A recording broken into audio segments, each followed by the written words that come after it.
We have Jeremiah Liend, who is an entertainer, an artist, a scientist, and a film producer in St. Paul. He advocates for public service, volunteering, and supporting other artists and their works. Jeremiah was born right here in Bemidji and attended Bemidji State in their theater program from 2008 to 2010. Please join me in welcoming Jeremiah for his TED Talk, Gonzo Theater, A Savage Nightmare Journey into the Heart of the Great American Play.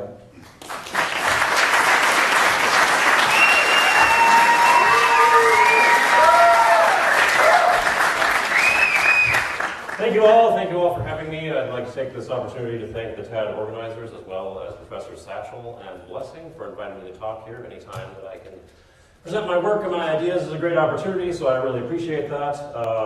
You can feel free to laugh. I won't be offended if at any point I say something funny. I see we got some plants in the audience, so good. The check's in the mail, friends. This evening I'd like to talk just a little bit about myself and a little bit about my research and a little bit about my theater work. And I'd like to start by sharing a few quotes from my heroes. I think you can tell a lot about a person by the sort of heroes that they have and the people that they respect. And so there is no coincidence that I include Hunter S. Thompson in this, who said famously, if you're going to be crazy, you have to get paid for it or they're going to lock you up. So far, so good, friends. So far, so good. Another great influence in my life as a scientist, as a theater, is Buckminster Fuller, whose work you may not be familiar with. He is famous for designing the buckyball. If you've ever seen the Epcot Center, that is essentially off of his design. And I spent a lot of my early career in the arts really butting up against walls and barriers and gatekeepers within arts and academia and a lot of things. And I found this quote along that path, and I realized that he's right. You don't change things by butting your head up against walls. You change things by creating something new and by recruiting people to that new thing. And so I try to exemplify that in my science and in my art. I consider myself a scientist and an artist, which is a strange sort of fusion, but in academics it's sort of an interplay that occurs between things. Particularly in theater, people see it as more of an art, but particularly with the business components that have been added to it, it is a science. Anybody who doesn't think it's a science should try running a light board sometime, and you'll see how quickly you need your science. And this is one of my favorite quotes, because it's really morbid. Georges-Jacques Danton was one of the chief architects of the French Revolution, and like so many of the people who planned that revolution, he ended up on the wrong side of the guillotine. So, after watching 14 of his friends being executed, he managed to send this off into history. Show my head to the people. It is worth seeing. It's that sort of brass in the face of absolute death that I try to embody in my work and in my life, knowing that you never know when the hammer is going to drop. So always make sure you've got a pithy line. You don't want to Pancho Villa it. Who, if anybody's familiar with Pancho Villa's last words, were, "It can't end like this, tell them I said something." Look it up. You can look it up on your phones. Not now. But obviously someone dropped the ball on that entire engagement. Oh, snap! Shots fired! My career at BSU actually began in 1998. I first began here with the theater department under Bob Scriba and Kay Robinson, and performed a number of roles during that time, and then I returned in 2008 after taking a hiatus from education, and was in until 2010 when the program was cut. I'm obviously not happy about that, but I'm not here to talk politics, I'm here to talk administration. So, if any of you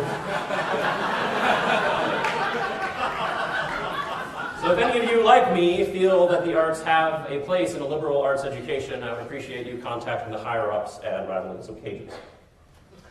The happy ending to this story is that despite the program closing on my way to getting my bachelor's degree, after 5 years, a change of colleges, a different city, 250 miles away, I finally got my degree. Something that I'm pretty proud of as a first-generation college graduate. Now, a lot of people say it's just a piece of paper, and that sort of upsets me, because to me, what the college education really represents is my father working in a lumber mill for 30 years, Or my grandfather being up to his neck in poop in frozen weather, fixing pipes in northern Minnesota, and them dreaming of a future with a better life for their children and their children. And that is what a piece of paper is to me, and what I hope to provide for my children in the future. I have been in a lot of shows. The top bar of this graphic represents my first show at BSU, Sub-Assembly Required in 1998 in the Banksburg main stage. One of my favorite shows, The Foreigner, which occurred in the Black Box in 2003, and the last musical production of the BSU Theater Department, The Man of La Mancha, in 2010. And shortly after La Mancha played, I began to gear my work more towards creating original productions. Drama and theater has a way of transporting us through time, and we're all somehow able to suspend our disbelief. And through the power of performance and transporting things, we're able to go back to ancient Greece. And we're able to hear what they said and what they thought and their words.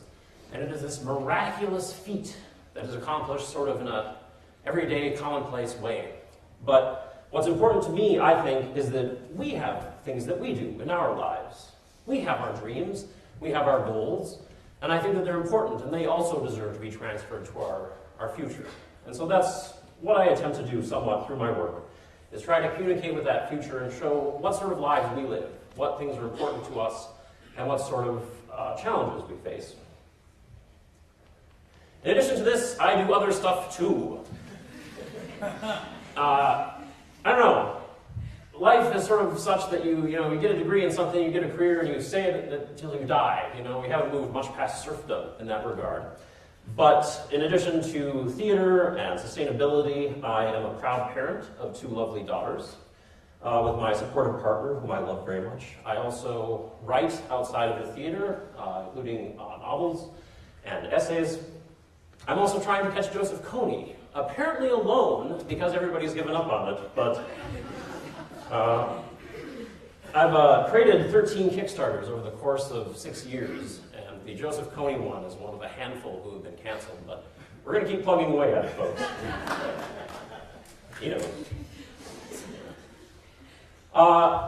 And now to talk a little bit about my research in theater. There are only a handful, really, of theater researchers around our country and world. That is because in theater you tend to fall into either performance or production as a category. You learn either to perform in a show or you learn the mechanics to putting on a show. And very few people outside of things like specialized dramaturges actually take the time to step back and look how theater is produced. And that was something that I did as an undergraduate researcher, first as a Felkin Summer Scholar and then as a McNair Scholar, and which I continue on into my graduate education seeking my Master of Liberal Studies. And something that I noticed as a phenomenon, and I want you all in your daily lives to look out for it, is something called media recycling. Because I believe that media recycling is one of the problems in our society and why we're having problems generating new works. And that's because a storyteller can only retell stories. You're only allowed to express a world based on what you accept into it. And unfortunately, Hollywood and Broadway tend to have a habit of just regurgitating the same story over and over again. This is the best example I can find. So, in the 1970s, ABBA designs an album, Mamma Mia. Oh, but wait! Later, in the early 21st century, it's turned into a blockbuster musical. Oh, but wait! That blockbuster musical gets so much success that it's turned into a blockbuster movie. Oh, but wait! That blockbuster movie is so successful, it gets turned back into an album. It is an Ouroboros swallowing its own tail on into infinity. Eventually, they're going to turn an album out of that movie album. Where'd this come from? A world that is old is new again. And this isn't just this example. This is one example. Another thing to be seen, Mel Brooks' The Producers, which started as a film that got turned into a Broadway musical that got turned into a film about the Broadway musical. Hairspray, a film that got turned into a musical that got turned into a film about the Broadway musical, and so on and so forth. And it's a phenomenon, and I'm not really sure how to get rid of it, except to try to call it out and try to create more original stories based on things that haven't been seen before, which is a task. I don't like Disney. This is no surprise, people who know me. Disneyfication and Disneyization are actually two processes that often happen in parallel. Disneyfication is the simplifying of a thing to its lowest components part, or an almost childlike nature. And Disneyization is actually a process presented by researcher Alan Bryman, who's a social researcher. And roughly that is the process of our world becoming more like a Disney theme park, which I can assure you neither of those processes are particularly good for society. And the problem I ran into in trying to explain this to people was that it's unquantifiable. You know, that's the problem with art or literary criticism, is you can say your opinion or how you feel about something, but there isn't any sort of objective scale or reasoning behind this sort of thing. And so in my graduate studies, as opposed to writing what I thought I was going to be writing about, which is the decline and death of theater, instead what I realized is the problem isn't that theater is dying, the problem is that it's unsustainable. There have been choices, consciously or unconsciously made, in the theater production world that makes theater unable to continue itself for further generations. And so, as a means of recognizing that and trying to understand it and work towards a more sustainable theatrical future, I created something called the Liend Art Sustainability Scale. And this scale will be published next year as my capstone research for my master's thesis. And basically what it tries to do is, instead of just saying, that thing is socially irrelevant, what I can do is go to the scale. And I can not just say, that's socially irrelevant, I can say, that's socially irrelevant because it appropriates culture in an unhealthy way.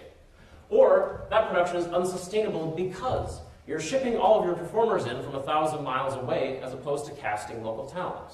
It's unsustainable because you aren't using local businesses to support and advance your work. And so that's really all this is just a scale to show how we can create theater that is more able to sustain itself into the future, which for me is a large goal. In my work, outside of my science and academia, I create theater. And that is an outlet that is entirely biased, which I need. And I was producing theater for a few years before my partner came home from work one day, and she said, "Jeremiah." And I said, "Yes." And she said, "You realize what you're doing in your theater is you're taking yourself and you're putting it into it.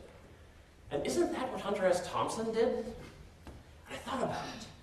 And she was right. It is what Hunter S. Thompson was doing. He took himself and put himself into his works in order to be able to expose a broad public to more of his thoughts than just having a talk or, just yelling at them. Which doesn't work, as apparently. And so I'm attempting, through my work, to create something called Gonzo Theater. And if you want to know more about it, I have a website. It's called gonzotheater.com. I don't know how I got that URL, but here we are. But basically what I'm trying to do is speak truth to power. That's sort of the notion of Gonzo Theater, and the notion of Gonzo itself. I'm not entirely like Hunter S. Thompson. I don't think doing that much acid makes you a good parent.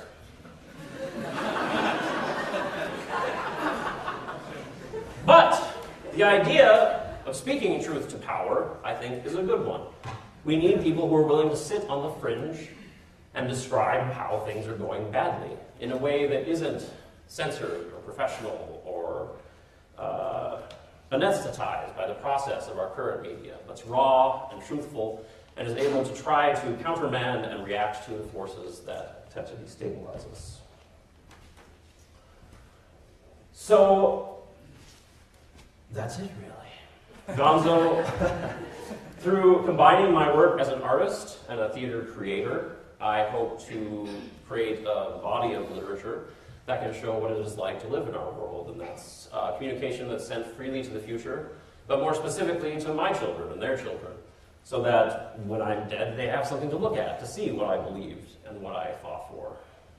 And as a scientist, I'm also attempting to create and generate and hold myself accountable for producing theater that takes responsibility for being environmentally, socially, and economically sustainable. And if it works, maybe I'll stay out of prison. Thank you all.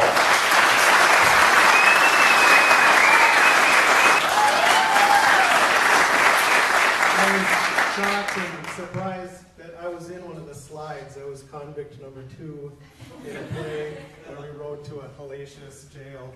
filled with surprises along the way. My favorite role in a play that he conscripted me into was as a can of soda pop. It was really fun.